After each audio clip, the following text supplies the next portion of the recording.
All right, what's going on, everyone, and welcome back to another video. So if you are new to this channel, on this channel, we talk about everything real estate investing. Particularly the last couple of months, I've been focusing a little bit more of my attention on fix and flips. I do have some buy and holds, but really in this channel, I want to just walk you through the process of buying properties that need renovation, going through the complete renovation process, and then also what it looks like on the back end once it's all said and done, once the project's complete.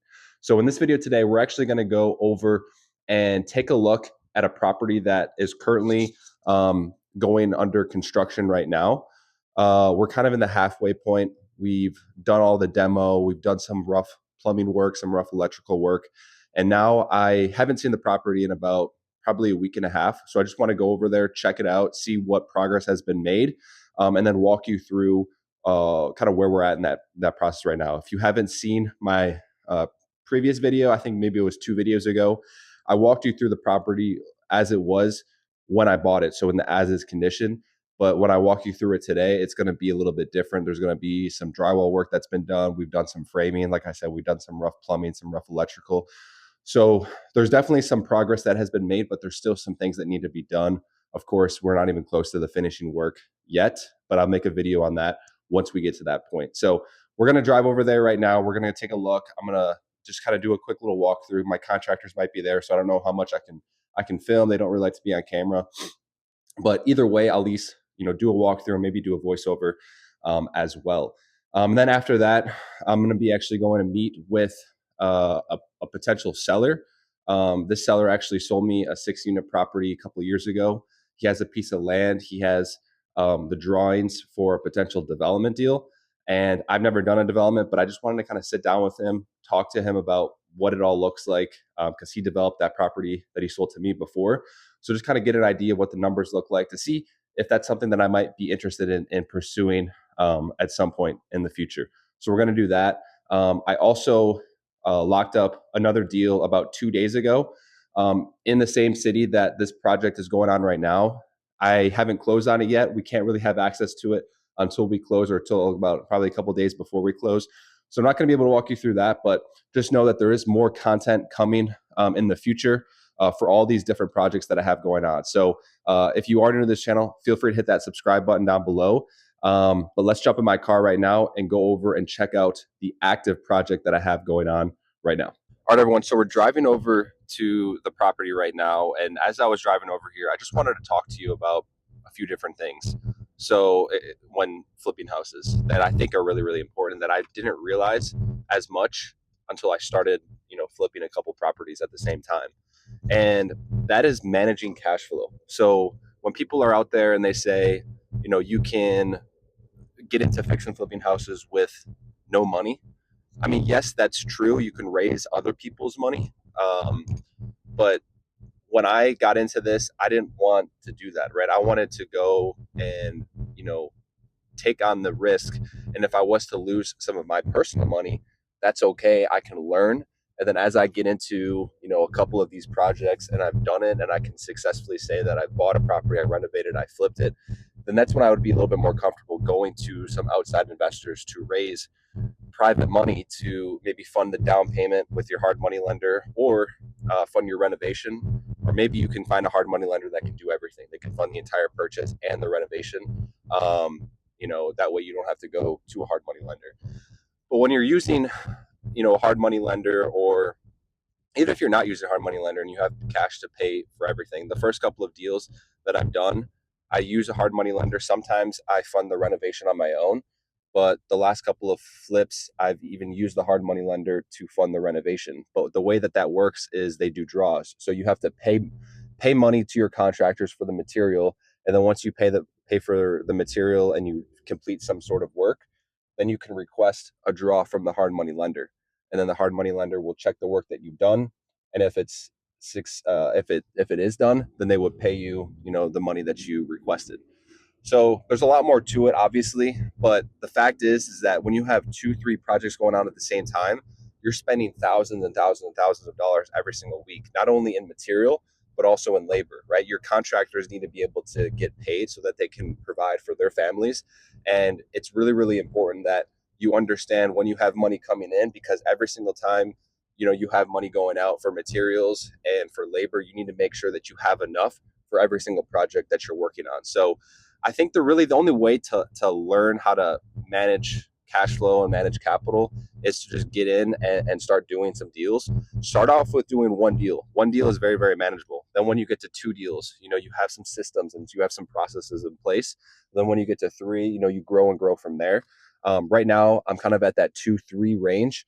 But as I grow, and maybe you bring some members on your team, then that's just a whole nother ball game that I haven't even started learning yet. But that's just something that I wanted to talk about as we're driving over here, is that it's very, very important to manage cash flow, have systems in place, have the expectation set with your contractors as to when you're going to pay them, and to the exact scope of work that they need to do for each project is very, very important. So all that stuff is done, all that planning is done before you even close on the property. Um, so that's just a quick nugget that I had for you as I was driving over here to this property. We're going to be pulling up very, very shortly, and then we'll just do a quick walkthrough and show you the status of kind of where we're at with this project right now. All right, everyone. So as you can see, when you walk into the top unit, we've done some drywall work there. So we actually converted that into a bedroom. This is just the other bedroom. We did some drywall work here, did some electrical on the fan where we're going to be adding. But as you can see here on the right side, we're opening up this entire space, this living room space, and then we put that drywall in to pretty much make this living room a little bit smaller, and then to add another bedroom on that first floor there.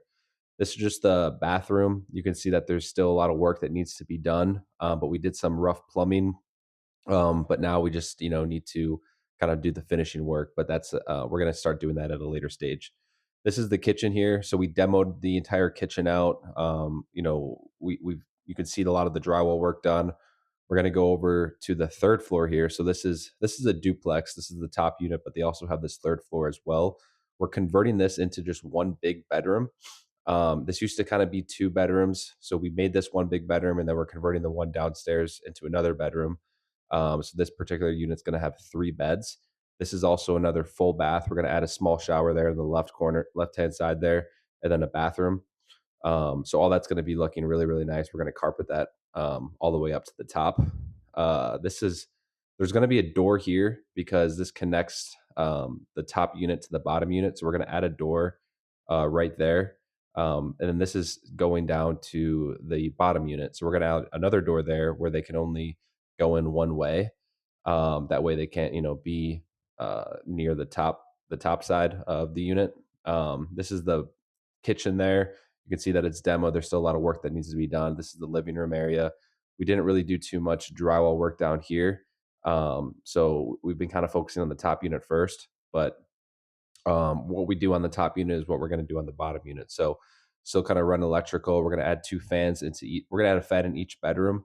I'm still debating if we want to do carpet in the bedrooms or just have hardwood flooring throughout the entire unit. Um, this is the bathroom on the downstairs unit. We put a tub in. We ran some rough plumbing. We're framing the ceiling in, but we don't want to start the drywall work until our electrician can go over and run all the electrical lines that he needs to run. This is just a quick little snapshot of the basement. So in the basement, we typically paint the floors gray, we paint the walls white, and then we paint the ceilings black. So that's what exactly we're going to do. All right, everyone. So as you can see from that walkthrough, I think they made some pretty good progress on everything that they did. Um, you can see that they did a lot of drywall work, a lot of, just rough plumbing. In terms of the electrical, I was speaking with my contractor there, and he mentioned that they can't finish some of the drywall until my electrical guy can get over there and complete the rough electrical that he needs to do running to the kitchens and the bathrooms. So I'm going to give him a call right now to see kind of what's going on and have him get over there as soon as possible, because if he can't get that done, then the job is kind of at a halt until he can finish his work. So that's really, really important to just manage those guys' expectations and make sure that you're not paying them until they actually go and complete the work. So that's kind of everything that's going on with that project there. I'm actually on my way to meet with someone who has a plot of land and engineering drawings to build a 6-unit apartment complex. This guy that I'm meeting with, he actually sold me the 6-unit apartment complex that I bought about 2 years ago. But he has a plot of land in similar areas where and the engineering drawings where I can go in and develop a complete new apartment. And this apartment would have a 15-year tax abatement, so it would definitely save some money on taxes. And it could be a good investment. So I'm going to meet with him, kind of just talk through some of the numbers, talk through his experience, because he actually used to be a developer as well, and a builder as well.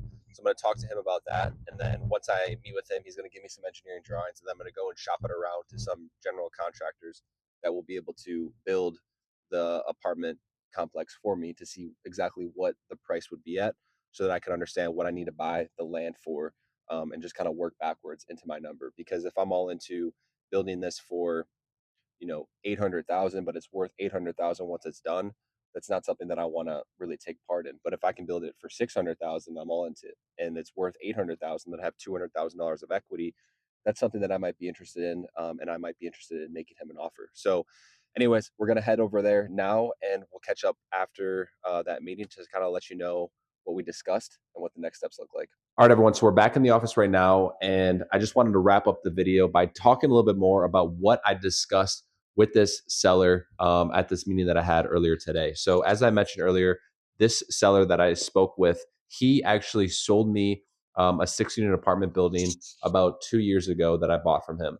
But he has another piece of land in the same area that he wants to sell me, along with a lot of the engineering drawings to build another 6-unit apartment complex. So he built the 6 unit that he sold me, but he's getting a little bit older and he doesn't want to take on another project, another development project to build this property again. So I called him up the other day and I said, hey, you know what? I'm kind of interested in this. I would love to sit down, talk to you, kind of pick your brain, to see what's involved in a project like this. I've never done a development deal before. He has. So it's only going to be a benefit for me to sit down and speak with someone who has a lot of experience in this. So that's exactly what I did. And the meeting went really, really well. He kind of walked me through the engineering drawings that he has. And he talked to me a little bit more about his thoughts as to what he believes it's going to cost to build another apartment building like this. So, in terms of next steps, he gave me the engineering drawings, and I'm going to approach. I have 3 different general contractors in mind that I believe can actually give me a quote to build this apartment complex. So, I'm going to approach all 3 of these. I'm going to get a good estimate of what it's going to cost to build it. Once I get those 3 estimates that I can compare, I'm then going to go back to this seller. And the real benefit, I think, of the meeting was he has a really good contact um, that he worked with in the past that could offer me good financing. So he's going to introduce me to this local bank, to this gentleman that he knows really well. He's actually the president of this local bank. So if I can get good financing in place to build and develop this structure, along with decent quotes from these general contractors and a decent price on the land, if all the numbers make sense, then I'm going to move forward with it. Because at the end of the day, as an investor, it's just a numbers game. If I'm all into to building this for $800,000, but it's worth $800,000, that's not something that I want to really take part of. But if I'm all into it for 600,000 and it's worth 800,000, and I have 200,000 of equity or whatever that looks like, then I'm all ears. So that's kind of the due diligence that I need to do right now. I need to understand what it's going to cost to build. I need to make sure that I have all the right approvals with the city to move forward with a project like this. Then once I have all that done, then I can go back to the seller to understand where I need to purchase the land at.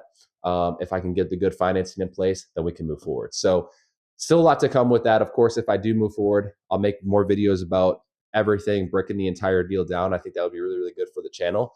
But that's all I have for you in this video today. So I don't want to go too much longer. If you are, like I said, new to this channel, feel free to hit that subscribe button down below. We're going to be making a lot more different content as we go into 2025. I'm going to be buying a lot more houses, a lot more projects. If you did like this particular video, make sure to give me a thumbs up. It really helps me. It helps the channel grow, and I would really, really appreciate that. But that's all I have for you in this video today, and I'll see you all in the next one.